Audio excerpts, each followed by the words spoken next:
सबसे बड़ा धन क्या होता है? एक बार एक शक्तिशाली राजा घने वन में शिकार खेल रहा था।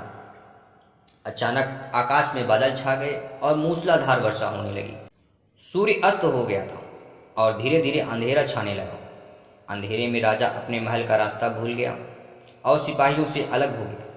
दोस्तों, अगर आप हमारे चैनल में नए हैं और अभी तक हमारे चैनल को सब्सक्राइब नहीं किया तो चैनल को सब्सक्राइब कर लें और लेटेस्ट वीडियो के लिए बेल आइकन प्रेस कर लें। भूख, प्यास और थकावट से व्याकुल राजा जंगल किनारे एक टीले पर बैठ गया। थोड़ी देर बाद उसने वहां 3 बालकों को देखा। तीनों बालक अच्छे मित्र थे। वे गांव की ओर जा रहे थे।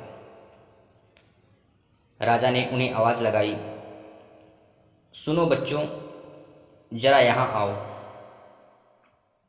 बालक जब वहां पहुंचे तो राजा ने उनसे पूछा, क्या कहीं से थोड़ा भोजन और जल मिलेगा? मैं बहुत प्यासा और भूख भी बहुत लगी है। बालकों ने उत्तर दिया, अवश्य, हम घर जाकर अभी कुछ लेकर आते हैं। वे गांव की ओर भागे और तुरंत जल और भोजन ले आए। राजा बच्चों के उत्साह और प्रेम को देखकर बहुत प्रसन्न हुए। राजा बोला, प्यारे बच्चों, तुम लोग जीवन में क्या करना चाहते हो? मैं तुम सबकी सहायता करना चाहता हूँ। कुछ देर सोचने के बाद एक बालक बोला, मुझे धन चाहिए। मैंने कभी 2 समय की रोटी नहीं खाई है, कभी सुंदर वस्त्र नहीं पहने हैं, इसलिए मुझे केवल धन चाहिए। राजा मुस्कुराकर बोले, ठीक है, मैं तुम्हें इतना धन दूंगा कि जीवन भर सुखी से रहोगे। यह सब सुनते ही बालकों की खुशी का ठिकाना ना रहा। दूसरे बालक ने बड़े उत्साह से पूछा, क्या आप मुझे एक बड़ा सा बंगला और घोड़ा गाड़ी देंगे? राजा ने कहा, अगर तुम्हें यही चाहिए तो तुम्हारी इच्छा भी पूरी हो जाएगी। तीसरे बालक ने कहा, मुझे ना तो धन चाहिए ना ही बंगला गाड़ी चाहिए। मुझे तो आप ऐसा आशीर्वाद दीजिए जिससे मैं पढ़ लिख कर विद्वान बन सकूं। मुझे एक शिक्षक और शिक्षा चाहिए। शिक्षा समाप्त होने पर मैं अपने देश की सेवा करूंगा। तीसरे बालक की इच्छा सुनकर राजा बहुत प्रभावित हुआ। उसने उसके लिए उत्तम शिक्षा का प्रबंध किया। वह परिश्रमी बालक था, इसलिए दिन रात एक करके उसने पढ़ाई की और बहुत बड़ा विद्वान बन गया।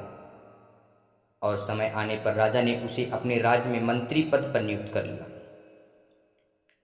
एक दिन अचानक राजा को वर्षों पहले घटी उस घटना की याद आ गई।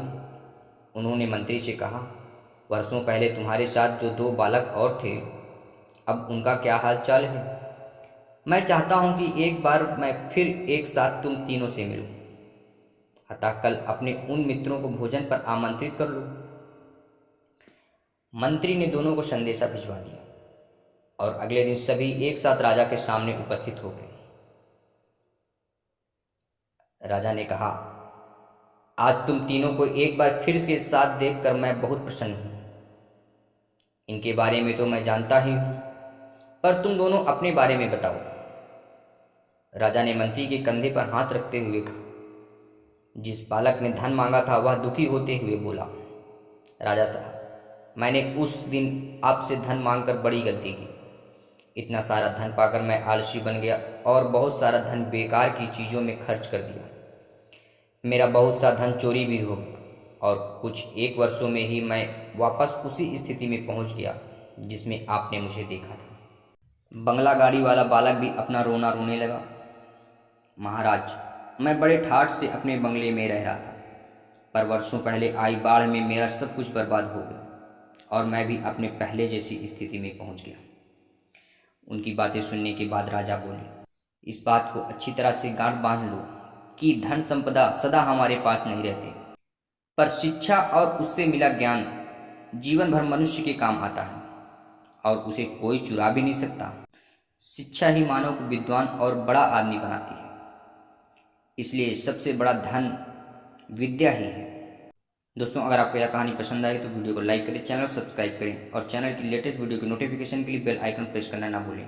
धन्यवाद।